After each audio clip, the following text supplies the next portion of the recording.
Now, this is kind of a part two to the First Amendment audit video I made where the police have been holding my videos hostage and my content hostage for 7 years. And I've made analogies before in the past. I said, well, when you take a person and you put them in jail, then that becomes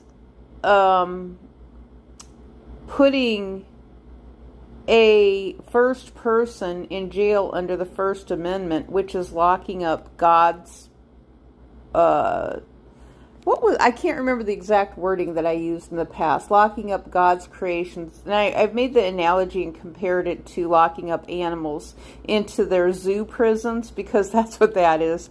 You know, I mean, and at the time, 7 years ago, we were having this discussion about the fish, you know, at SeaWorld. And, you know, what should be monetized and what shouldn't be monetized. And, and the thing is, it's like, yeah, when I was younger, I went to some small, very, very small zoo areas and circuses. And, you know, we've seen firsthand, especially through video, how animals have been treated very poorly that have been locked up inside of their zoo prisons and things like that. And I mean, so there was a huge, huge push 7 years ago, around 2018, related to animals being locked up. And I said, well, my gosh, so if you want people to stop producing content, you know, and what they're doing on the internet, I had said is equal to being put in jail and into prison under the First Amendment. So you're taking someone and their freedom of speech and putting them in prisons for the purposes of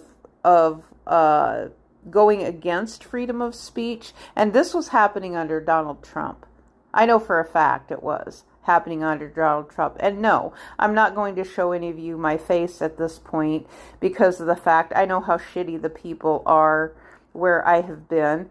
And it's like, you know, because none of them have been supportive to me.